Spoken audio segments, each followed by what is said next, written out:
দেখ জারিফ, আমি তোকে আগেই বলেছি আমার যত সয় সম্পত্তি আছে একটা কানা করেও আমি তোকে দেব না। প্রয়োজন আমি অনাথ আশ্রমে দিয়ে দেব, তাও তোকে আমি এই সম্পত্তি দেব না। কি বললা? তোমার সমস্ত সহায় সম্পত্তি তুমি অনাথ আশ্রমে দান করে দিবা? ও, জীবিত থাকা অবস্থায় তোমার কোনো সহায় সম্পত্তি আমাকে দিবা না, তাই তো? ঠিক আছে, তবে একটা কথা মনে রেখো, আজকে যে ব্যবহারটা করলা না, এটার ফল অনেক ভয়াবহ হবে।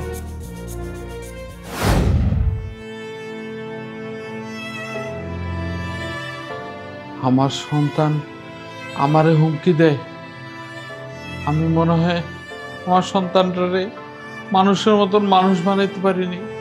হায় আল্লাহ, এই সয় সম্পত্তি আমি আমি কার হাতে তুলে দিয়ে যাব?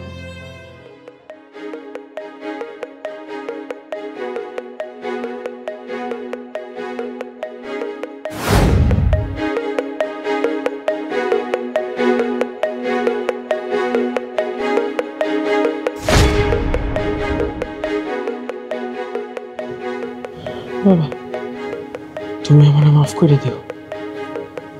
তোমার থেকেও আমার এই সহায় সম্পত্তিটা বেশি দরকার ছিল।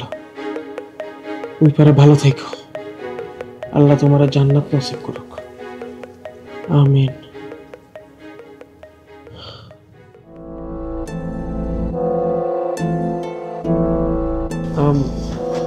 আপনি ফোন দিয়েছিলেন দুপুর বেলায়? জি, আমি আপনাকে ফোন দিয়েছিলাম জারিফ সাহেব। ও জি, বলুন। গত 2 মাস আগে তো আপনার বাবা মারা গিয়েছে, তার 1 বছর আগে আপনার বাবা একটা উইল করে রেখে গিয়েছে। উইল? কিসের উইল? এই সয় সম্পত্তি আপনার নামে উইল করে গিয়েছে। এই নিন ডাক্তার। দেখি। উনি তো ঠিকই বলছেন, বাবা তো সব সম্পত্তি তোমার নামে লিখে দিয়েছে। কিন্তু বাবা যে সমস্ত সহায় সম্পত্তি আমার নামে লিখে গিয়েছেন, বাবা তো আমায় কিছু জানালো না। আপনার বাবা আমাকে বলেছিল মৃত্যুর আগে যেন এই খবর আপনাকে না জানায়। আচ্ছা, চা বা কফি কিছু খাবেন স্যার? না, ঠিক আছে, আমি একটু অফিসের কাছে ব্যস্ত আছি, তো আমি পরে আবার আসি তাহলে। সারা,